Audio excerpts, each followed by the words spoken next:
Welcome to Recovery Live. I'm Alicea in Northern California, and as you can see, Tom is not here today. He is in Missouri and visiting Restoration Church that we had a retreat at last year. And he is visiting with Pastor Tim, and he's actually going to be talking to the congregation and see if we can get another retreat out there soon. So you're stuck with me.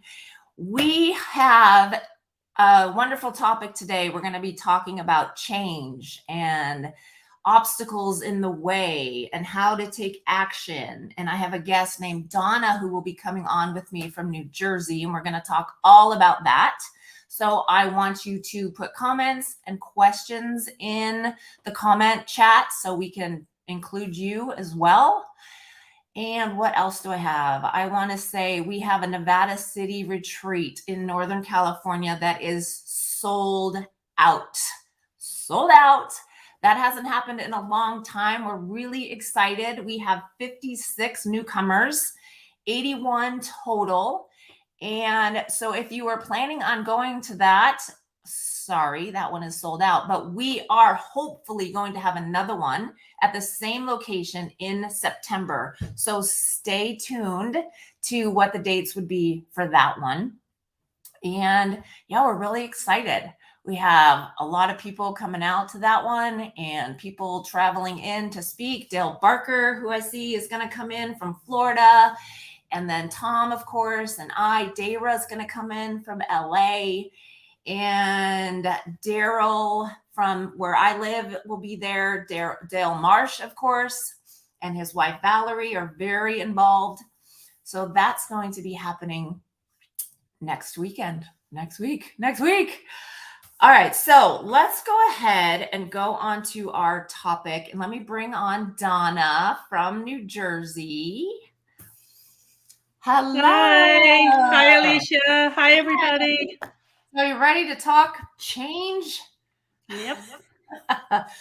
Okay, so the topic, we can go anywhere we want to go, but I just want to say, people get inflicted with fear, right? Whether we're recovered or people that are coming to a retreat for the first time, there's fear or other defects of character that come up. So what would you say to someone that is maybe afraid to change or even sign up for a retreat or something like that? Do you have any advice of what you would say? Well, I think, I have an echo. You sound fine to me. Okay. I'll have to ignore my echo. I think that the resistance to change is, as you said, it's driven by fear. And fear boils down, is usually most of our character defects come back to fear, fear of rejection, fear of loss, fear of whatever. But I think that so that already is a big challenge for the addict. Okay, a change. And as we were discussing earlier, is that one of the things about people who are in addiction is this need for control, and ironically, that we cannot control our addiction, that it is uncontrollable by us, and that we have the illusion of control. So I think that when we're forced to have some kind of change, and for many of us, in order to really recover, there has to be a change. It's necessary. So we have to start taking necessary steps to facilitate that. But I think that the unknown, for me, I can remember my first retreat, and even though I knew a lot of the people that were running the retreat and I was able to bounce a lot of questions off of them about what to expect, it was still when was that and where was that? Oh my gosh. It was a little over 8 years ago, and it was up at Schooley's Mountain here in New Jersey, in the mountains up here. It was beautiful. It was October, and it was a phenomenal experience, but I did go into it with a lot of apprehension. And, it was just something I'd never been on a retreat before, let alone a recovery retreat with a bunch of people I didn't know. So there were a lot of fears surrounding that. But I think that I, at that time, had the gift of desperation. So I was willing to embrace something new and do something different, because as everything else I was doing hadn't worked. And but like for me, as we were talking earlier, it was just not knowing. Like, I have a control thing. I want to be able to pull the strings and manage everything before it even happens. I want to be ready for it. Okay, like, okay, it's just like grabbing an umbrella before you leave the house in case it rains. You want to be prepared for whatever's out there that you don't know could possibly happen. And that's a form of control. It's the exact opposite of just letting go and letting God, right?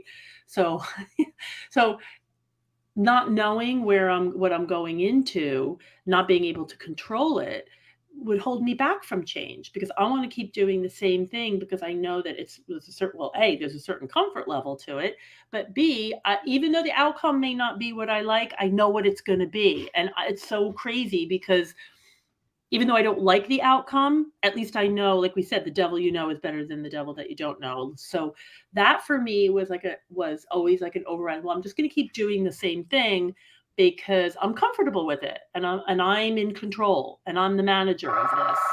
Sorry about that. Yep. So that was kind of how I was thinking.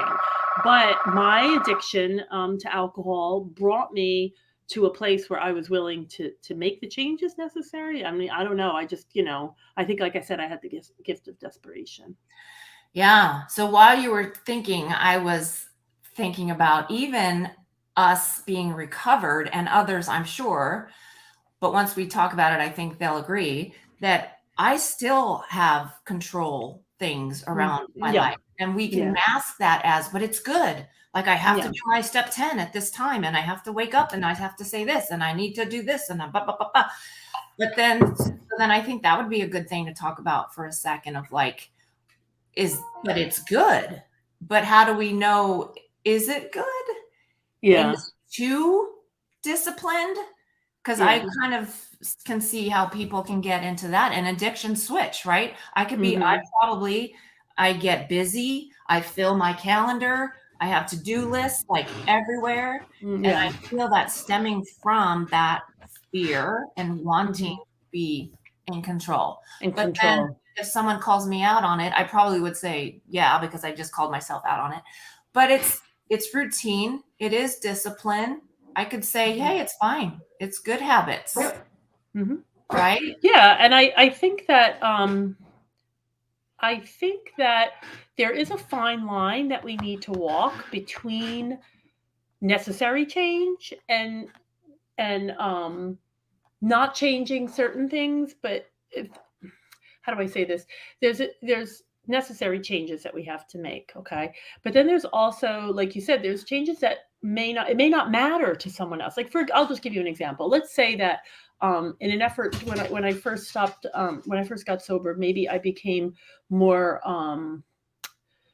controlling in my exercise routines, okay? Because I like to work out. So let's say that becomes, and I become very rigid with that, like I'm going to work out every morning from 8 to 10, and then I'm going to go to, and I do the same thing every day. Well, I think that if I'm not imposing that upon anybody else, if it's not affecting my job, my home life, or anyone else, then that type of thing, resisting change in that area is okay. But I think that resisting change, when it affects other things, when it holds you back from enjoying life or pursuing other things that are good for you, when it is harmful to relationships. Oh, I'm sorry, I can't meet you for coffee, or I can't work with my new sponsee because she wants to meet in the morning, and that's the time I work out, and I have to work out that time. Exactly. Or maybe like, okay, I want to take this job, but they want me there at 9, and I'm working out from 8 to 10, so forget it. I'm not going to take it. I can't do that speaking commitment. That's my workout time. So that's where there's the fine line that you walk between. Is my resistance to change causing me or anybody else unhealthy patterns of behavior here, or is it blocking me off from really living the life that the promises promise us? Okay. Yeah. But if not, then it doesn't matter. If you need to make your bed the same way every single day and it's not bothering anybody, no, that's fine. Yeah. Like, it doesn't matter. But when it starts to, you can't impose it upon other people. Like if you only eat dinner at 7 o'clock every night, but your friend invites you to come over at 6, sorry, I can't make it. I only eat at 7. there Yeah. are there Yeah. are people, No, that's a great point. And you then know. in that too, we have to be totally honest with ourselves of like seeing that, because we could be doing Yeah. that and not admit it. Like, no, I'm disciplined.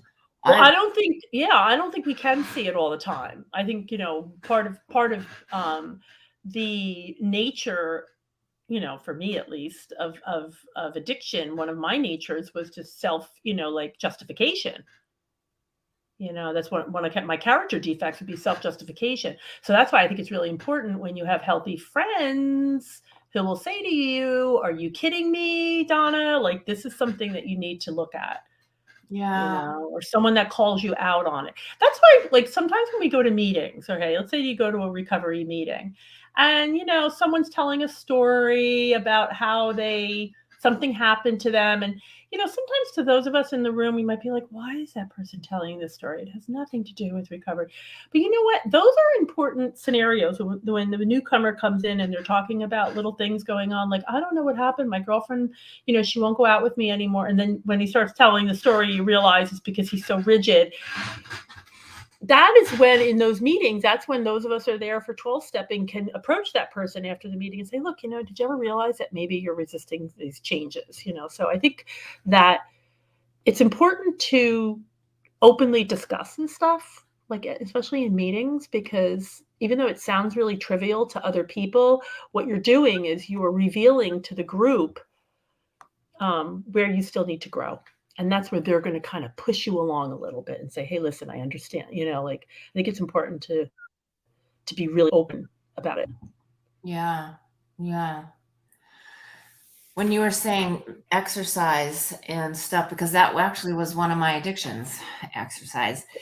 So now I'm kind of in that spot of finding how much exercise is okay for me and how Right. much is not, because it's only been like 8 years that I've been, because I used to exercise 40 plus hours a week, made it my job, but it's my job. Yeah.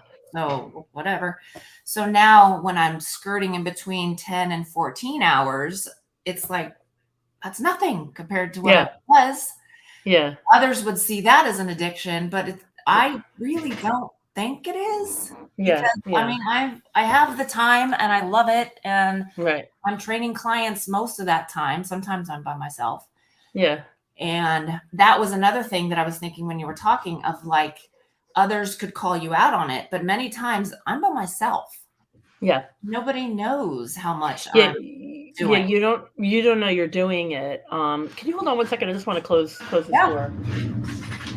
So as I said, like most of the time, you're not even aware that you're doing it until all of a sudden something, sometimes, and life has a way of bringing things to our attention. Sometimes something will just happen that will make you be like, wait, why am I doing this?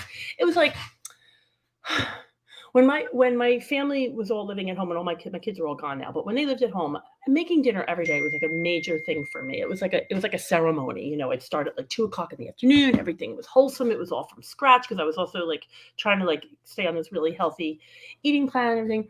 And then it's like, after a while, like there was really nobody around anymore, and I was still devoting a good part of my afternoon to the same ceremonial dinner preparation. What's for dinner? The whole day was and then one day it occurred to me, and I don't even know how it happened, but I think it just hit me that I was doing something day in and day out that, first of all, wasn't really necessary because nobody lived here anymore.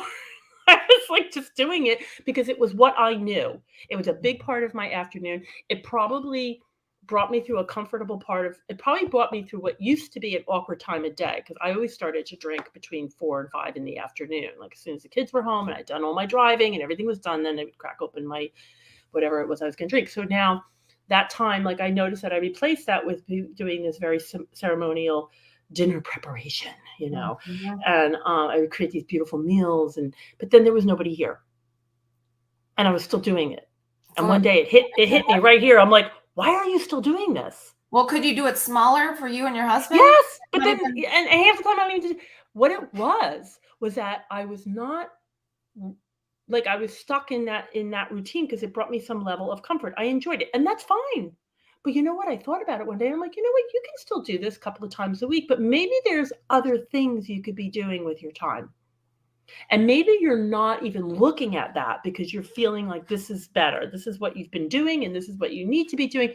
But maybe there's something else you could do in the afternoon. And that's when I started to explore other options in the way of work, taking up another hobby, using the time to do something creative other than that. So it kind of like, it hit me. And of course, I think a friend pointed it out to me too. I can't take full credit for it because she was like, why are you still preparing these meals when nobody's living in your house? Yeah. So, it was kind of like, that was one thing. But, the thing that's interesting is that, well, it's not really interesting. It's pretty important to note that recovery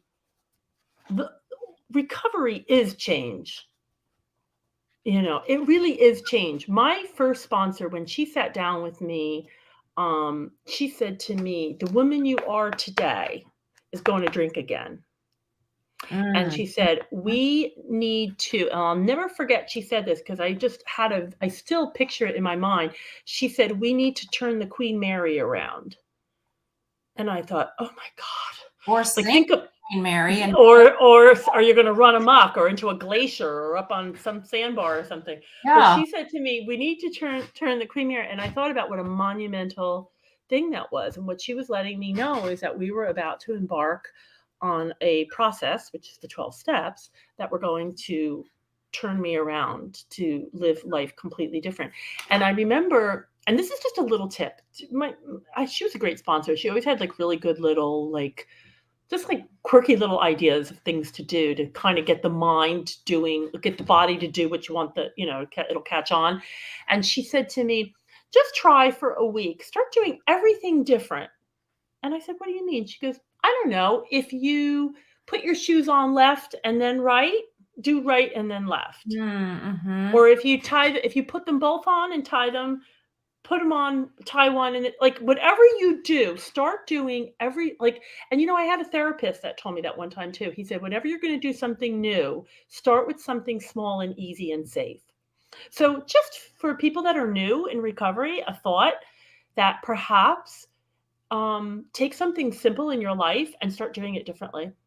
Like do it completely ass backwards of what you used to do, and just get used to being uncomfortable, being comfortable with being uncomfortable. If that makes any sense. No, I love that. Yeah. I have been doing that. And of course, I'm going to tie it into exercise because that's what I do. Yeah. Because in my routines, we'll like do weights and stuff, and then we'll run, and then we'll come back in, and then we'll run. And when I'm tired, I only want to run to like here. And so then I catch it and I go, no, I'm going to run even past it because I don't want to. Yeah. And I'm going to do it anyways.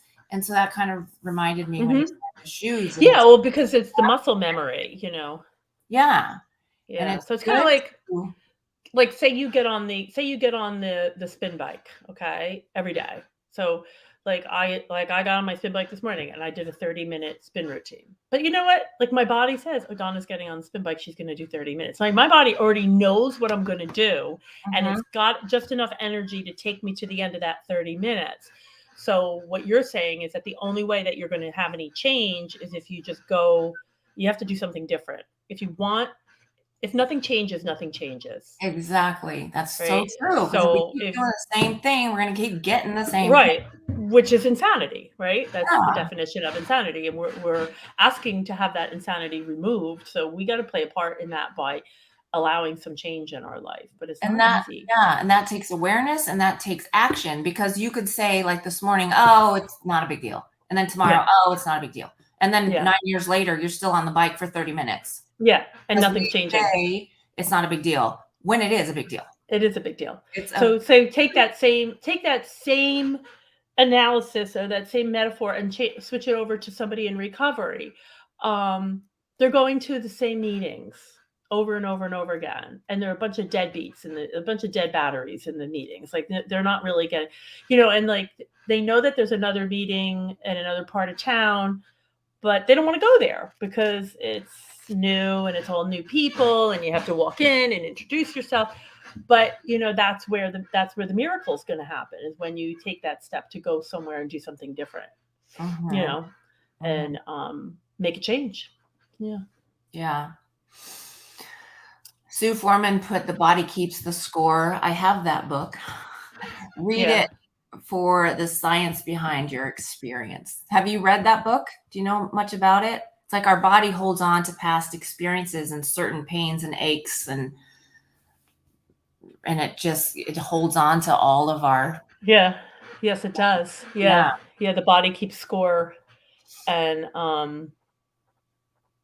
yeah, it knows what you're doing. So it's good. Well, I guess what we're also talking about, if you really want to get into psychology here, is like we have these things like neural pathways, right? Mhm. So like when I was in early sobriety, I did a lot of therapy, and a lot of the stuff was just resetting, like setting new neural pathways, like almost like shocking the body and waking it up to do something new and do something different.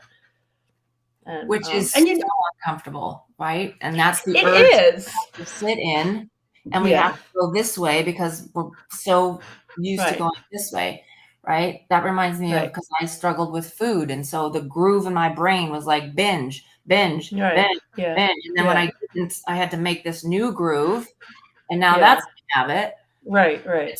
It's So very yeah, important. it's an interesting concept, the neural pathways thing, that I don't remember exactly. Like even for me, it was just some of the language I would use with my children. Maybe like I don't remember what it was, but there were certain things I just started saying differently to them, um, breaking different types of parental patterns that I had fallen into, just saying things differently. But I have to emphasize, this is not. I couldn't do this on my own. First of all, I don't think of this stuff. You need a multimodal. I mean, you have the steps. You have recovery. You have your meetings. You have a sponsor. You have the 12 steps, and we can't forget that we have a higher power. We have God. A lot of the stuff we can't do on our own. We need to ask Him to help us do this stuff. I can't do it on my own, because if I could, I probably would have a long time ago. So I think it's important to remember that it's not completely upon us to do it. A lot of times, take the suggestions of people that are making suggestions, but then we need help. We need our friends. We need to talk to people. We need support, and we need to pray, and we need to ask God to help us. That's your 11th step. Yeah. Exactly. Yeah. Yeah. So that's important to. Stay in 10, 11, and 12, as Gail put. Living in steps 10 through 12 allows us to deal with fear. Yes. Oh, yes. I see that now. To Yeah. living in. Yes. Yes. Exactly. And But so, we need to be okay. honest So, to look at them, because we can do those and not look at it. right. Right. In denial still, even if we're in 10, 11, 12, we can kind of just like, Yeah. And it's kind of like, the 10th step, if you are doing a 10th step every day, or if you're doing a spot check, you're going to see patterns just like you did when you did your 4th step. You're like, oh, there's a pattern here. I keep doing this. I keep doing this. And so a change needs to be in effect here. And then, you do that with the help of God and your fellows, and you see that, and then you pray on it. And that's where your 11th step. So yeah, it's good advice, Dale. Thank you for chiming in on that. 10, 11, and 12. Yeah. Yes. So what else? Let's see. I have some notes here. So it reminds me, when I heard the topic, it reminded me of what we hear in every single meeting of how it works, right? Those who do not recover are people who cannot or will not completely give themselves to this simple program. It's simple, but it's not easy, right? There's obstacles. We need to knock those obstacles away. We need to practice being uncomfortable. We need to fall. We need to get up. We need to go to meetings. We need to get a sponsor, and then the whole thing, right? It's like incapable of grasping and developing a manner of living which demands rigorous honesty. We have to be honest, disciplined in our honesty, looking at our stuff. Right. But many of them do recover if they have capacity to be honest. If you have decided you want what we have and are willing to go to any length to get it, and then we beg of you to be fearless and thorough from the very start. Some of us have tried to hold on to our old ideas, and the result was nil until we let go. Absolutely. And then, of course, half measures availed us nothing. and I Yeah. just, Yeah. like, we hear this and hear this and hear this, and I think it just kind of like rambles. But if we really look at it, it's like we need to be disciplined in the steps and find the higher power and God and continue to learn in that. Whether you're an agnostic or already a believer, we need to continue to grow and learn, be honest, and like, what does it mean to give my life and my will to God? Am I doing that? How do you do that? What does that mean? Or whatever. Right. It's a lot of things. The thing is that it's such a vital part. Change is such a vital part of recovery. It just can't be avoided. It's going to happen. We have to change. We won't. You won't recover if you don't change, but it's scary. And then there's also not just changes, like little changes, but then there's the concept that, so I'm going to change. And so consequently, so are the relationships of the people around me, because there might be people that are not liking the fact that I'm changing and that I'm doing things differently, and then that brings you back to the fear of losing relationships and things not, people leaving us because we're not responding to them the way we used to, or we're not giving their issues as much attention as we used to. And then you face opposition.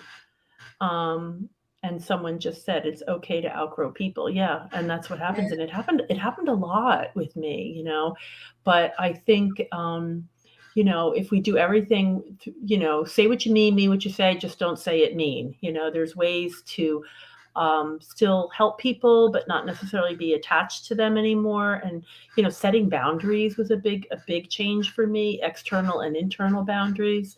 But it's a huge. It's because first we change our actions. We stop using whatever. We stop our dependencies, and then we change.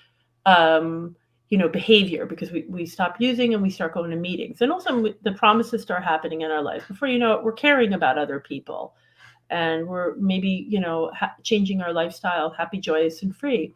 That's not going to fly with a lot of people. So I know that there were a lot of very important relationships in my life, relationships that could not be terminated. They weren't friends. They were family or family, immediate family, as well as my family of origin, who really resented and resisted the changes. And I remember I really struggled with that because I was grieving the loss of these relationships, but I was just loving so much who I was becoming that I wasn't willing to go back and change. I was already the woman I was. Like I said, we had already turned the Queen Mary around, and it was a lot of work, and I wasn't going to reroute her anymore. Like I was on another trajectory in life, but there were relationships that were suffering as a result of it. And I just said, you know what? I changed. Those people didn't change. I changed, and I changed the way I live. They didn't have to change. Maybe they didn't have an addiction. They didn't need to change who they were. I did. They didn't ask for this. It's not who they signed up. It's like somebody started a dance with me, and then midway through I decided I was just going to change all the steps, and I never told them about it.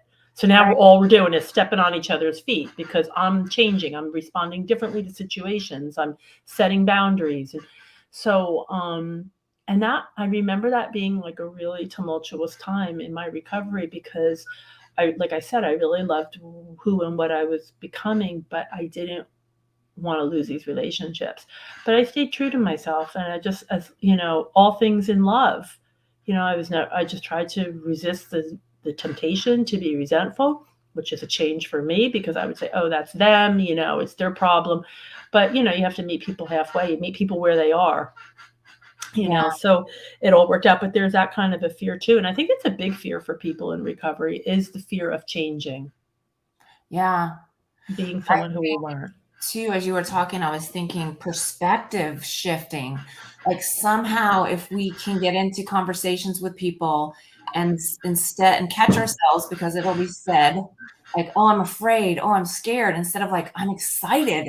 Yeah. This new person, what can I learn? Yes, right. Cool, but it's a good thing. Do I want to be back there and live in the past? No. Yeah. We'll finish the sentence. Okay, I'm scared. So now what? Yeah. Yeah. Let's go. So it's just Right. like a constant like rewiring of those neurotransmitters. Yeah. Like, Yeah. well, that's okay if Yeah. I'm scared. That's the only Yeah. place that change happens. You have to Right. go through it to grow. You just That's right. do. And it's hard, or Tom hates that word. He'll say it's not hard, he uses something else. I forget. Difficult, challenging. Challenge maybe, or yeah.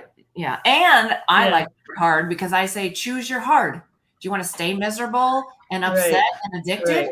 or do you want to go through uncomfortable times, which is hard? Right. Choose your hard. Hard. Let's think about how hard it was when you were drinking or using. Exactly. I mean, think about the circles I had to jump through to get, hide, cover up everything. It was a lot. It was hard. It was a lot of work. It required a lot of manpower. Yes, but and I didn't. And guess what? It was hard to do, and I didn't have a support group. Wasn't like I could go to a like, I'm having really trouble deceiving my family this week. Can anybody have any tips? Today in recovery, I do what's hard, but I have support. Change is supported in recovery. So, and trying new things. An example, I had met a woman who asked me to help her go through the steps. But she is, her addiction is compulsive eating. And I don't know anything about that. Oh, I don't know anything. No, I don't know anything about it. So I was like, geez, I don't know. And I was kind of like, not sure. I was like, this is different. I don't know if I can do this. And I don't know. I'm doing it. So she might even be on here now. So she is. I'm just going to give her a shout out, but I won't use her name.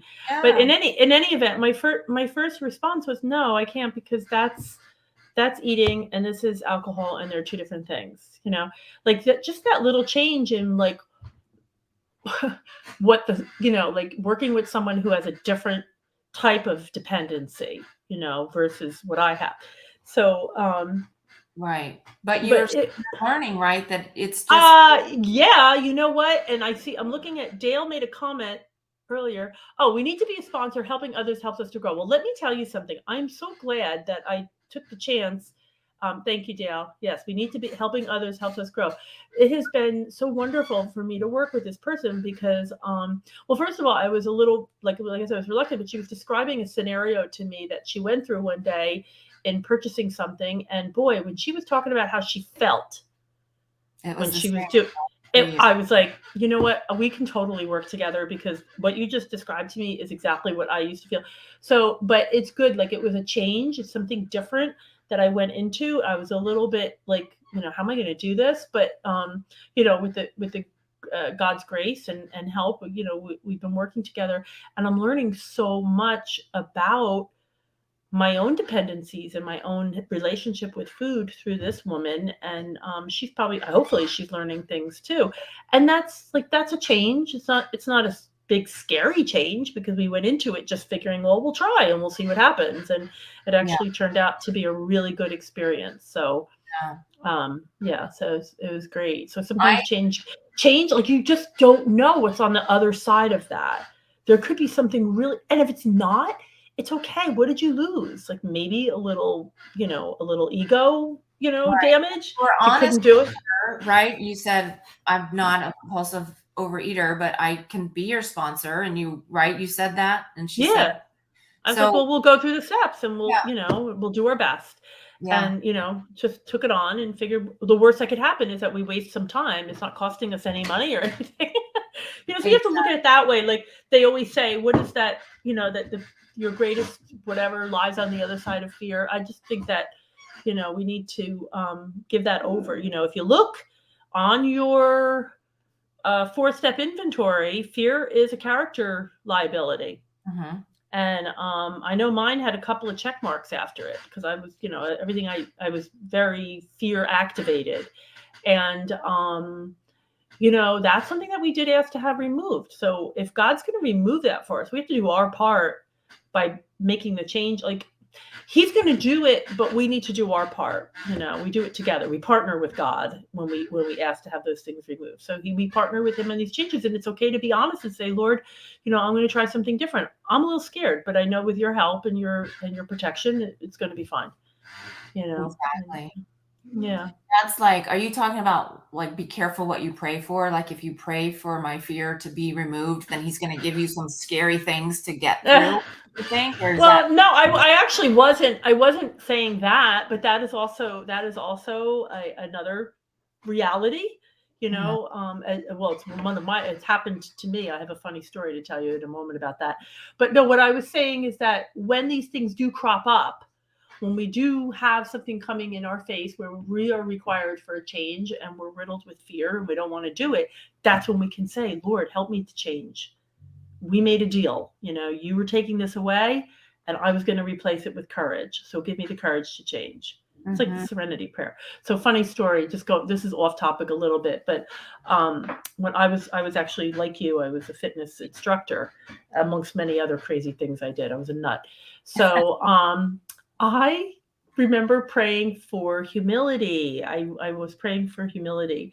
And so I don't remember how much later it was, but I went to go teach a class at a nearby fitness center. And I had this big stability ball on the floor. And I had hand weights, and I was showing the class what to do. And I went to go sit down on the stability ball, and the ball rolled away. And I landed flat on my butt with my feet up in the air and the weights down at the floor. And all I could think about at that very moment was, thank you, God. Exactly. Because there was my lesson in humility. So be careful what you ask for. But I think that if it's in alignment with his will, he's going to deliver. His promise, he's very faithful in keeping his promises, and so I think if we ask for courage to change, and if it's a change that is anointed and in keeping with his will, then it will be delivered to us if we just ask for it. So yeah. Well, let's see what else are in our comments. They're talking about boundaries. The solution is the same no matter the problem, as our program has benefits to all. That's right. Yes. So it's not the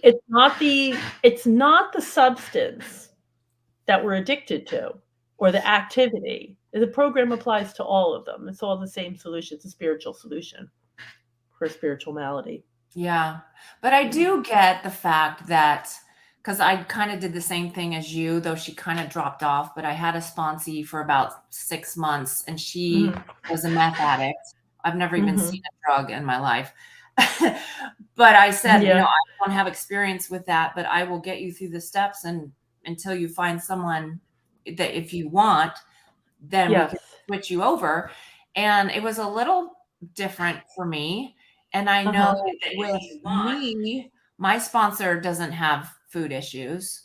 So to fill that, just to hear stories that are different to do with food, because that's my thing, food and exercise. Then I came to Believe meetings, and I go to some OA meetings, just because the stories are more relatable to me.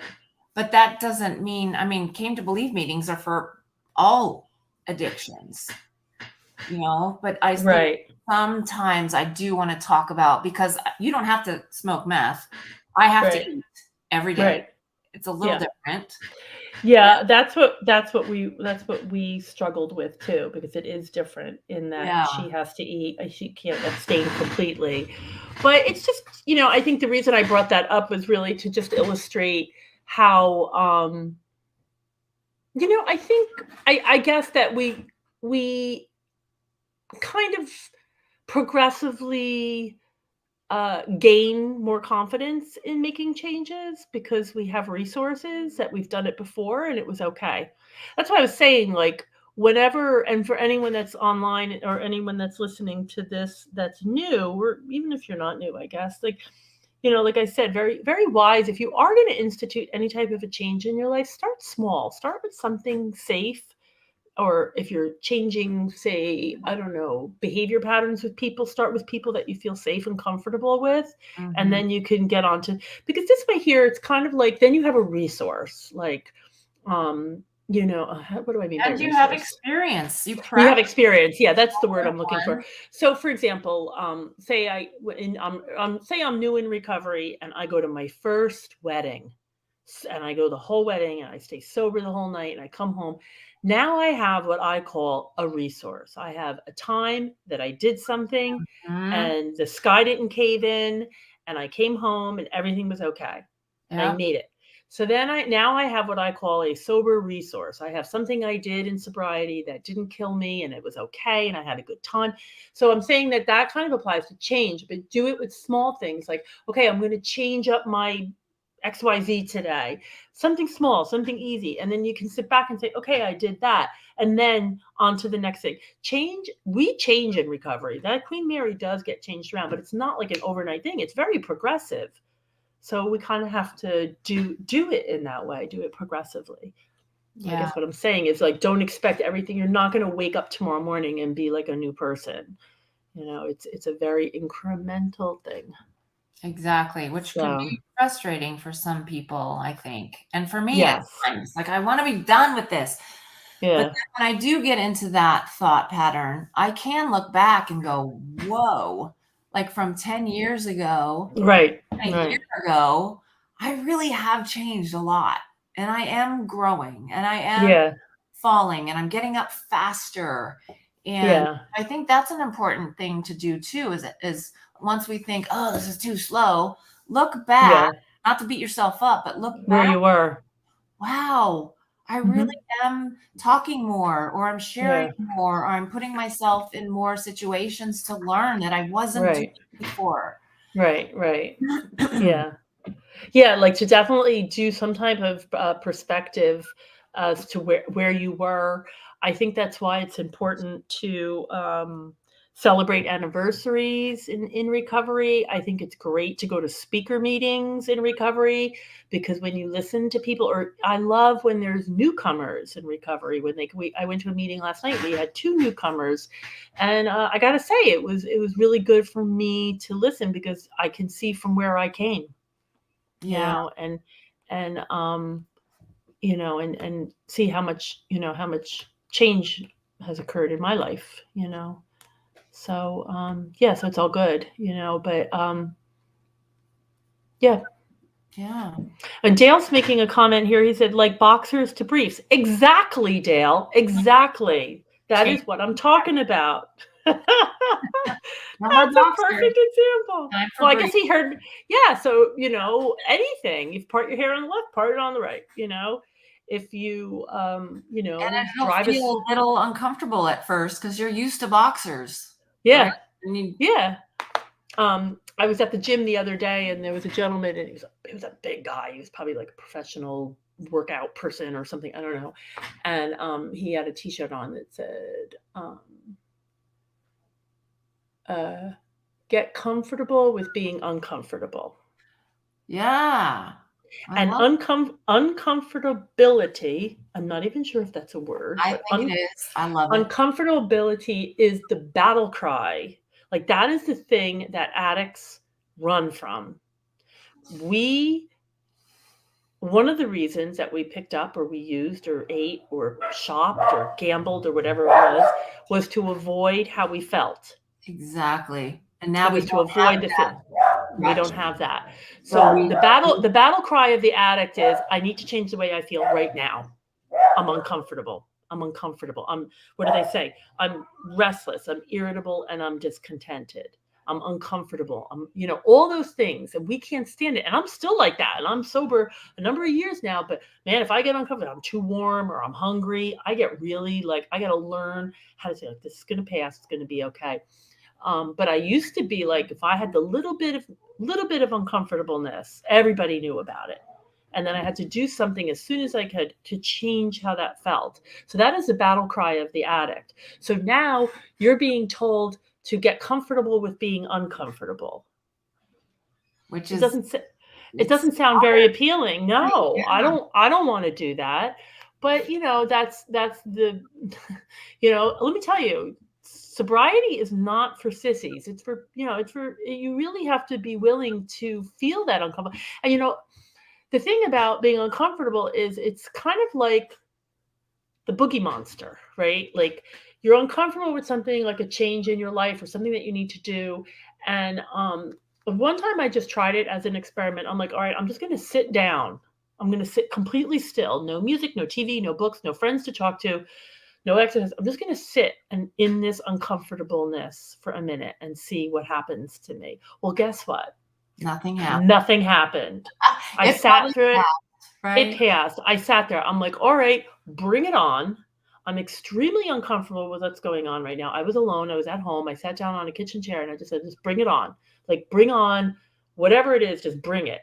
And I felt it. I felt the fear and the uncomfortableness come on to me, but then it went away. I love that. I think we should all try that. Yeah. It's because if you think about it, that feeling is just what it is. It's a feeling. Feelings are they're just energy. They come and they go. And the more you resist, it's going to stay. Yes, it does. So if you resist it and you fight it off by doing other things to push them away, then you're going to actually contain them more.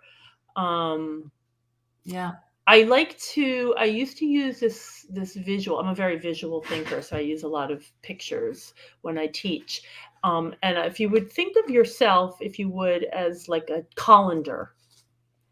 And so you have your feelings that come on, whether it's fear, joy, whatever it is, the feelings come, but you have to let them pass through you the way the water would go through the colander. Any lessons that you learn from it can stay with you, but you have to let it go through you.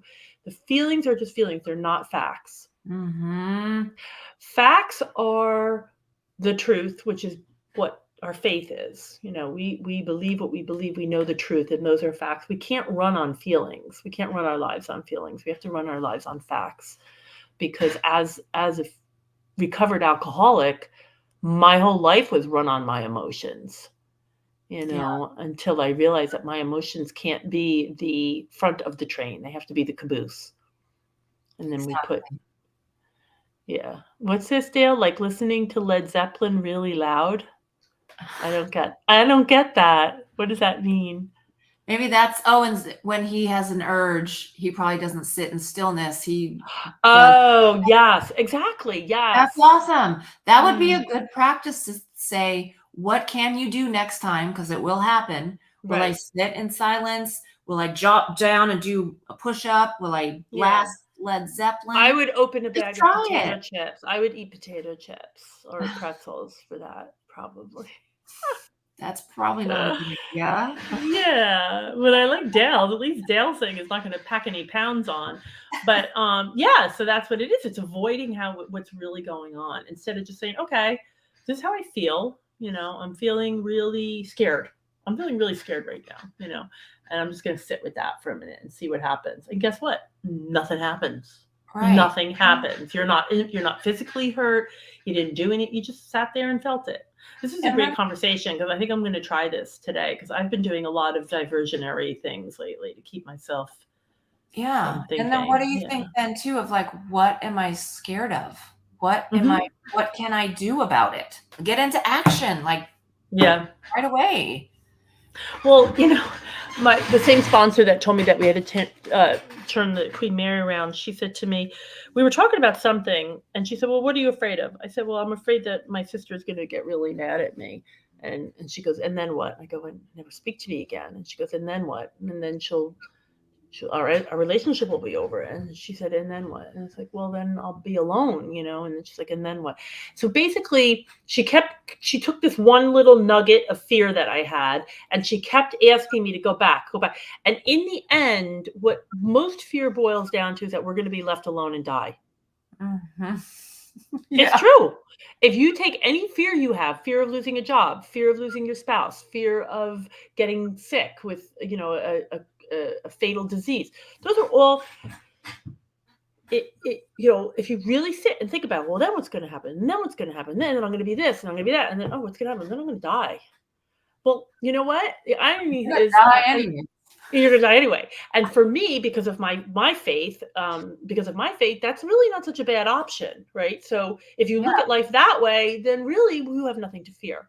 So that's a whole process, and that's years of working with people. But I'm just saying, like, most of the things that we resist doing are fear based. And okay, so let's say I can't do that. Why? Because I'm afraid I'm going to make an ass out of myself. And then what? Well, then people are going to think I'm an ass. And then what? Well, then they're not going to want to be friendly with me. And then what? Then I'm going to be alone.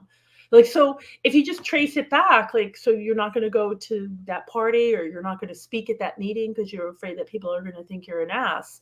So then what's going to happen? Then they're going to think you're an ass. Like, so I always tell my kids, as a piece of advice, if you're going to do something different, if you're going to affect a change in your life and you're afraid of something, like, figure out what is your biggest fear, and then Ask, like, then what? what would you do if that biggest fear actually happened? Then what would you do? And then usually there's another plan B, like, well, then I would just go get another job. Okay. And then, so you just faced your fear. So now you can go and make that change, or go talk to that person that you were afraid to talk to, or whatever it is. So go, I guess what I'm saying is, you go to your worst case scenario and then say, could I live with that? I think so. I lived with worse, right? And then you make the change. Yeah. See what happens. And so many of the times that stuff doesn't even happen. We're making it up. Usually the worst case scenario never does happen. No. But if you don't make that change, and you're never going to know. And I don't want to be that person at the end of my life going, what if, what if I had done this? What if I had done that? Yeah. We are in recovery to live our lives, not to sit in fear. We're in recovery to live our lives so that we can be and recover so that we can be of maximum service to others. We cannot help anybody else if we're afraid and we're hiding. Exactly. If we stay in our addiction and isolation. Yeah.